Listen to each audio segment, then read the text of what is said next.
Welcome to Tamil midwifery channel. Hi everyone. இது வரைக்கும் நாம் ஸ்கின்னுடைய ஸ்ட்ரக்சர்ஸ் பற்றியும் ஸ்கின்னுடைய ஃபங்க்ஷன்ஸ் பற்றியும் பார்த்தோம். அந்த வீடியோக்கான லிங்கை மேலே ஐக்கானில் கொடுக்குறேன், வேணுங்கிறவங்க செக் பண்ணி பாருங்கள். இப்போ நம்ம wound ஹீலிங் பற்றி பார்க்கலாம். Conditions required for wound healing. There are 2 factors involved in the wound healing. that means நம்முடைய பாடியில் wound healing நடக்கும்போது 2 factors இன்வால்வ் ஆகுது. அது என்னென்ன ஃபேக்டர்ஸ், அதில் என்னென்ன கண்டிஷன்ஸ்லாம் இன்வால்வ் ஆகுதுங்கிறத பற்றி பார்ப்போம். First one systemic factor, second one local factor. இந்த 2 ஃபேக்டர் பற்றியும் கொஞ்சம் ப்ரீஃபாக பார்க்கலாம். First one systemic factors. These include good nutritional status and general health, infections, impaired immunity, poor blood supply and systemic conditions, example diabetic mellitus and cancer, reduce the rate of wound healing. That means wound heal ஆகிறதுக்கு நல்ல ஒரு நியூட்ரிஷனும் good ஹெல்த்தும் இருக்கணும். ஜென்ரலாக அப்படியெல்லாம் இருந்துச்சுன்னா சீக்கிரம் wound heel ஆகிடும். But எதனாலலாம் wound heel ஆகிறது லேட் ஆகும்னா, நம்ம பாடியில் ஏதாவது இன்ஃபெக்ஷன்ஸ் ஏற்படும் போதும், நம்மளுடைய பாடியில் இருக்கக்கூடிய இம்யூனிட்டியில் தடை ஏற்படும் போதும், நம்மளுடைய ஸ்கின்னில் இருக்கக்கூடிய பிளட் சப்ளை கம்மியாகும் போது, அப்புறம் சிஸ்டமிக் கண்டிஷன்ஸ், அதாவது டயபெட்டிக் மெலிட்டஸ், கேன்சர், இந்த மாதிரி டிசீஸ் கண்டிஷன்லாம் இருக்கும்போது wound ஹீல் ஆகிறது லேட் ஆகும். இதெல்லாம் தான் wound ஹீலிங்கை அஃபெக்ட் பண்ணக்கூடிய factors. Second one local factors. Local factors that facilitate wound healing include good blood supply, providing oxygen and nutrients and removing waste products. That means நம்முடைய ஸ்கின்னில் ஒரு நல்ல blood supply இருக்கும்போது wound heal ஆகிறதுக்கு தேவையான oxygen, nutritions எல்லாமே இந்த blood supply மூலமாக கிடைக்கும். அதே மாதிரி woundல இருக்கக்கூடிய வேஸ்ட் ப்ராடக்ட் எல்லாமே இந்த பிளட் சப்ளை மூலமாக வெளியேற்றப்படும். Freedom from contamination by example microbes, foreign bodies, toxic chemicals. நம்முடைய பாடியில் வெளியிலேருந்து வரக்கூடிய micro organisms, foreign bodies, toxic chemicals எல்லாமே wound அஃபெக்ட் பண்ணாமல் இருக்கும்போது wound கண்டாமினேட் ஆகாமல் இருக்கும். அதனால் wound ஹீலிங் ப்ராசஸ் வேகமாக நடக்கும். wound ஹீலிங்கை நாம் ப்ரைமரி ஹீலிங், செகண்டரி ஹீலிங்னு 2 விதமாக பார்க்கலாம். வாங்க இப்போ நம்ம பார்ப்போம். Primary healing, healing by first intention. This method of healing follows minimal destruction of tissue when the damaged edges of a wound are in close opposition. There are several overlapping stages in the repair process. They are, that means wound உடைய damage ஆன 2 எட்ஜஸும் ஒன்னோடு ஒன்று க்ளோஸாக இருக்கும். இப்படி இந்த damage ஆன edges ஒன்னோடு ஒன்று க்ளோஸாக இருக்கும்போது ப்ரைமரி ஹீலிங்கில் டிஷ்யூ டேமேஜ் ரொம்ப கம்மியாக இருக்கும். இப்படி தான் இந்த ரிப்பேர் நடக்குது. இந்த ரிப்பேர் ப்ராசஸில் நிறைய ஸ்டேஜஸ்லாம் இருக்குது. அது என்னென்ன ஸ்டேஜஸ்ன்னு பார்க்கலாம். First one inflammation, second one proliferation, third one maturation. இப்போ இந்த 3 ஸ்டேஜஸ் பற்றியும் 1 by 1 ப்ரீஃபாக பார்க்கலாம். First one inflammation. The cut surfaces become inflamed and blood clot and cell debris fill the gap between them. In the first few hours, phagocytes and fibroblasts migrate into the blood clot. That means நம்ம பாடியில் ஏற்படக்கூடிய woundல இருக்கக்கூடிய cells எல்லாமே இறந்துடும்.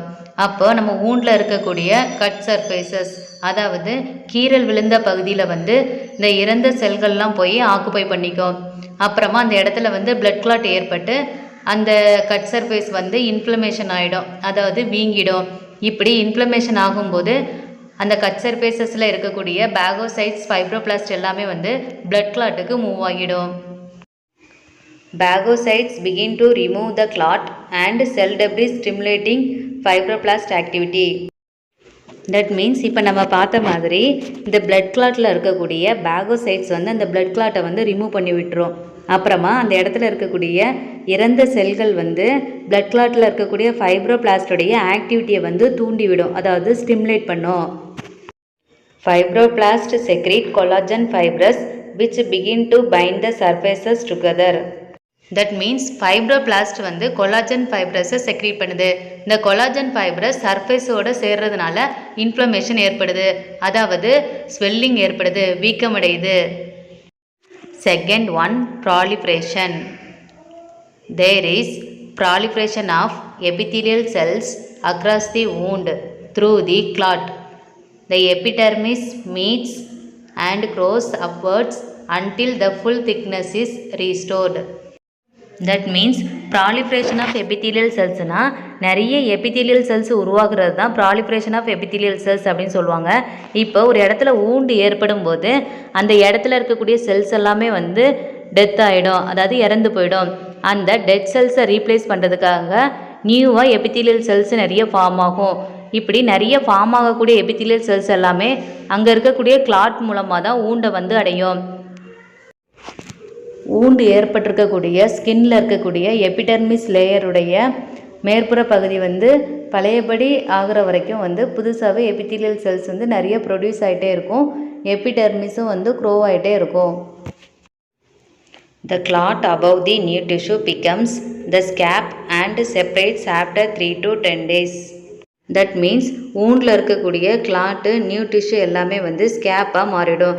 ஸ்கேப்னா ஒன்றும் இல்லை, நம்மளுக்கு இப்போ ஒரு இடத்துல புண்ணாக இருக்குன்னு வச்சுக்கோங்களேன். அந்த இடத்துல வந்து ஒரு 3 நாள் 4 நாளைக்கு அப்புறமா பார்த்தீங்கன்னா அந்த இடம் வந்து ஒரு மாதிரி ரஃப்பாக சொரன்னு ஆகிடும், காஞ்சி போயிடும். அப்படி ஆகிறத தான் வந்து ஸ்கேப்புன்னு சொல்லுவாங்க. இது வந்து நம்மளுக்கு ஊண்டு ஏற்பட்டு ஒரு 3 to 10 டேஸில் அது தானாகவே வந்து உதிர்ந்து சரியாக போயிடும்.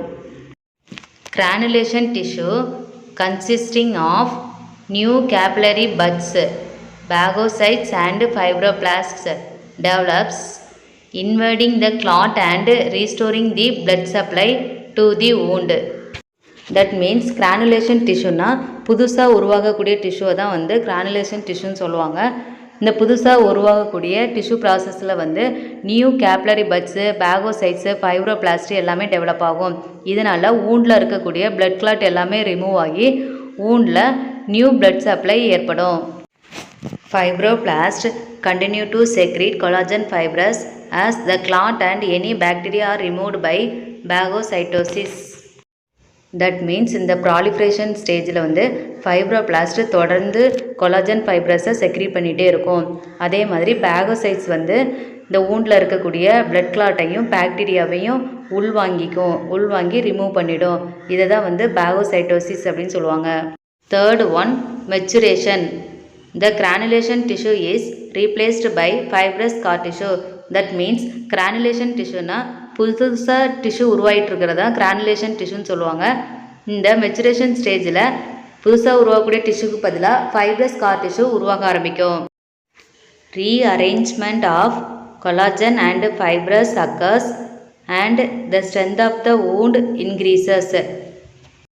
தட் மீன்ஸ் கொலாஜன் ஃபைப்ரஸ் வந்து தொடர்ந்து செக்ரீட் ஆகிட்டே இருக்கிறதுனால மெச்சுரேஷன் ஸ்டேஜில் வந்து கொலாஜன் ஃபைப்ரஸ் வந்து ரீஅரேஞ்ச்மெண்ட் ஆகும். இதனால ஊண்டோடைய ஸ்ட்ரென்த் வந்து இன்க்ரீஸ் ஆகும். In time the scar becomes less vascular, appearing after a few months as a fine line.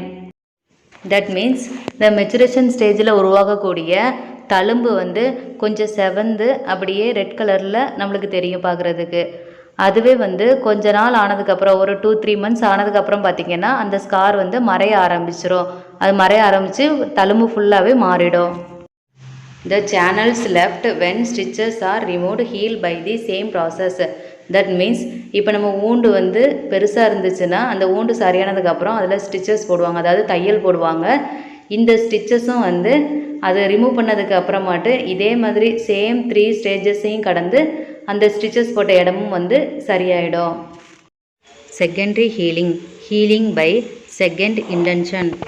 This method of healing follows destruction of a large amount of tissue or when the edges of a wound cannot be brought into opposition. Example, varicose ulcers and pressure sores or decubitus ulcers. That means secondary ஹீலிங்கில் damage ஆகக்கூடிய tissue வந்து ரொம்ப அதிகமாக இருக்கும். Primary ஹீலிங்கில் damage ஆகக்கூடிய tissue கம்மியாக இருக்கும். செகண்டரி ஹீலிங்கில் டேமேஜ் ஆகக்கூடிய டிஷ்யூ ரொம்ப அதிகமாக இருக்கும். அதே மாதிரி செகண்டரி ஹீலிங்கில் வந்து அந்த ஊண்டோட எட்ஜஸ் வந்து ஒன்றோட ஒன்று க்ளோஸ் ஆகாமல் இருக்கும்.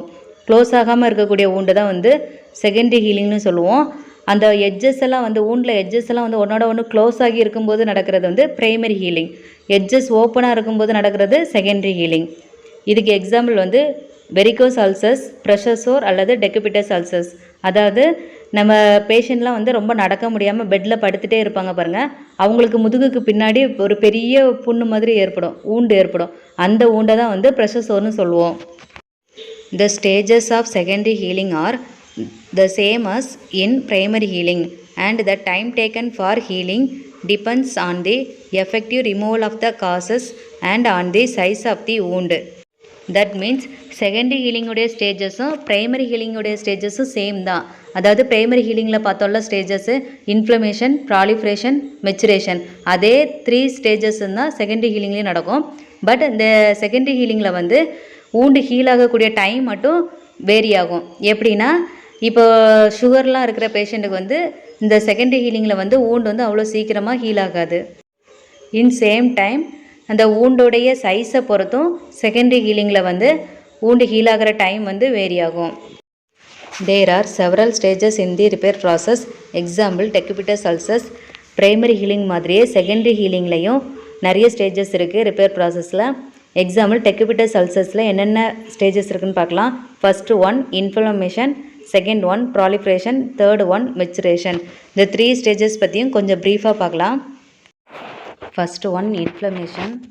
This develops on the surface of the healthy tissue and separation of necrotic tissue or slough begins due mainly to the action of phagocytes in the inflammatory exudate.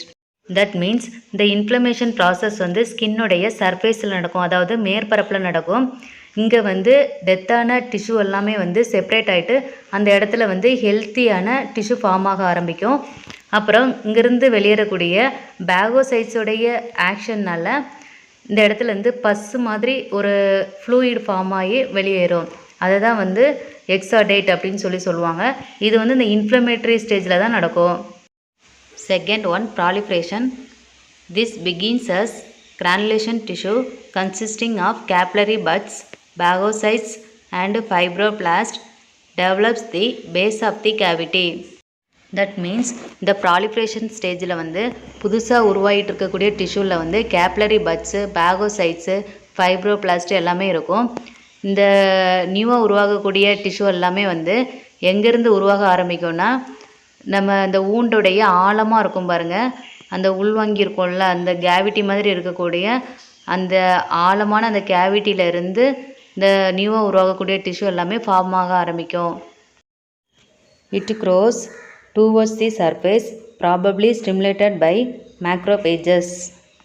That means இந்த proliferation ஸ்டேஜில் வந்து macrophages எல்லாம் stimulate பண்ணுறதுனால தான் இந்த granulation tissue வந்து form ஆகிட்டே இருக்குது. இந்த கிரானுலேஷன் டிஷ்யூ எல்லாமே வந்து ஸ்கின்னுடைய சர்ஃபேஸை நோக்கி தான் ஃபார்ம் ஆகிட்டே இருக்கும். மேக்ரோஃபேஜஸ்னால் ஒரு விதமான ஒயிட் பிளட் செல். இந்த ஒயிட் பிளட் செல் வந்து தன்னை சுற்றி இருக்கக்கூடிய மைக்ரோ ஆர்கானிசத்தெல்லாம் கில் பண்ணி அதனுடைய இம்யூன் சிஸ்டத்தை வந்து பூஸ்ட் பண்ணும். அது இம்யூன் சிஸ்டத்தை வந்து பூஸ்ட் பண்ணி நியூவாக டிஷ்யூ வந்து ஃபார்ம் ஆகுறதுக்கு அதை ஸ்டிமுலேட் பண்ணும். பாகோசைட்ஸ் இன் தி plentiful blood supply tend to prevent infection of the wound, ingestion of bacteria after separation of the slough. That means இந்த ப்ராலிஃப்ரேஷன் ஸ்டேஜில் வந்து plentiful blood supply, that means நிறைய blood supply இருக்கும். இந்த blood supplyயில் இருக்கக்கூடிய பாகோசைட்ஸ் வந்து ஸ்லவ், அதாவது நெக்ரோட்டிக் டிஷ்யூ, டெத்தான டிஷ்யூவெல்லாம் செப்பரேட் பண்ணிவிட்டு ஊண்டில் இருக்கக்கூடிய பாக்டீரியாவை வந்து உள்வாங்கிக்கும். அதனால் இந்த ஊண்டு வந்து இன்ஃபெக்ஷன் ஆகாமல் பாகோசைட்ஸ் வந்து ப்ரிவென்ட் பண்ணுது. Some fibroblast in the wound develop a limited ability to contract, reducing the size of the wound and healing time. இந்த ப்ராலிஃப்ரேஷன் ஸ்டேஜில் இருக்கக்கூடிய ஃபைப்ரோபிளாஸ்ட் வந்து ஊண்டு கண்ட்ராக்ட் ஆகிறத, ஊண்டு சுருங்கிறத வந்து கண்ட்ரோல் பண்ணி ஊண்டுடைய அளவை வந்து கம்மி பண்ணி ஊண்டு ஹீல் ஆகிற டைமை வந்து உருவாக்குது.